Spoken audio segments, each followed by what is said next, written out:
ಬಂಗಾಳ ಮೂಲದ nursing college ವಿದ್ಯಾರ್ಥಿನಿ ಆತ್ಮಹತ್ಯೆ ಮಾಡಿಕೊಂಡಿದ್ದಾಳೆ. ಜಾಲಹಳ್ಳಿಯಲ್ಲಿರುವ ಹಾಸ್ಟೆಲ್ ಒಂದರಲ್ಲಿ ಈ ಘಟನೆ ನಡೆದಿದೆ. ದಿಯಾ ಮಂಡೋಲ್ ಮದರ್ ತೆರೆಸಾ ನರ್ಸಿಂಗ್ ಕಾಲೇಜಿನಲ್ಲಿ ವಿದ್ಯಾಭ್ಯಾಸ ಮಾಡುತ್ತಿದ್ದ ವಿದ್ಯಾರ್ಥಿನಿ ಹಾಸ್ಟೆಲ್ನಲ್ಲಿ ನೇಣು ಬಿಗಿದುಕೊಂಡು ಆತ್ಮಹತ್ಯೆ ಮಾಡಿಕೊಂಡಿದ್ದಾಳೆ. ಜಾಲಹಳ್ಳಿ ಠಾಣೆಯಲ್ಲಿ ಪ್ರಕರಣ ದಾಖಲಾಗಿದೆ. ರಾಜಧಾನಿಯಲ್ಲಿ ಮತ್ತೆ ಎಟಿಎಂ ಕಳ್ಳರ ಹಾವಳಿ ಶುರುವಾಗಿದೆ. ಹರಿಯಾಣ ಮೂಲದ 2 ಗ್ಯಾಂಗ್ ಬೆಳ್ಳಂದೂರು ಠಾಣಾ ವ್ಯಾಪ್ತಿಯ ಆಕ್ಸಿಸ್ ಬ್ಯಾಂಕ್ ಎಟಿಎಂ ಹಣ ಕಳವು ಮಾಡಿ ಎಸ್ಕೇಪ್ ಆಗಿದ್ದಾರೆ. ಕದೀಮರು ಗುರುತು ಪತ್ತೆಯಾಗದಂತೆ ಮೈಮೇಲೆ ಹೊದಿಕೆಯನ್ನು ಹಾಕೊಂಡು ಬಂದು ಗ್ಯಾಸ್ ಕಟರ್ ಬಳಸಿ ಎಟಿಎಂನಲ್ಲಿದ್ದ ಲಕ್ಷಾಂತರ ಹಣ ಕಳವು ಮಾಡಿದ್ದಾರೆ.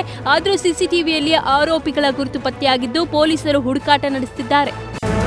ಫ್ಯಾಮಿಲಿ ಜೊತೆ ಹೋಗ್ತಿದ್ದ ಮಹಿಳೆಗೆ ಪುಂಡರು ವೀಲಿಂಗ್ ಮಾಡಿ ಭಯಪಡಿಸಿದ್ದಲ್ಲದೆ ರ್ಯಾಗಿಂಗ್ ಮಾಡಿದ್ದಾರೆ. ನಾಗರಬಾವಿಯ ಔಟರ್ ರಿಂಗ್ ರೋಡ್ನಲ್ಲಿ ರಾತ್ರಿ 11:40 ಸುಮಾರಿಗೆ ಕುಟುಂಬಸ್ಥರ ಜೊತೆ ಮಹಿಳೆ ಕಾರಿನಲ್ಲಿ ಹೋಗುವಾಗ ಈ ಘಟನೆ ಸಂಭವಿಸಿದೆ. ನಂಬರ್ ಪ್ಲೇಟ್ ಇಲ್ಲದ ಡ್ಯೂಕ್ ಬೈಕ್ನಲ್ಲಿ ಬಂದಿದ್ದ ಯುವಕರು ವೀಲಿಂಗ್ ಮಾಡಿದ್ದಾರೆ. ಇದನ್ನ ಪ್ರಶ್ನೆ ಮಾಡಿದ ಮಹಿಳೆಯನ್ನ ನಿಂದಿಸಿದ ಆರೋಪ ಕೇಳಿಬಂದಿದ್ದು, ಪುಂಡರ ಫೋಟೋ ಸಮೇತ ಮಹಿಳೆ ನಗರ ಪೊಲೀಸ್ ಆಯುಕ್ತರಿಗೆ ಎಕ್ಸ್ ಖಾತೆ ಮೂಲಕ ದೂರು ನೀಡಿದ್ದಾರೆ.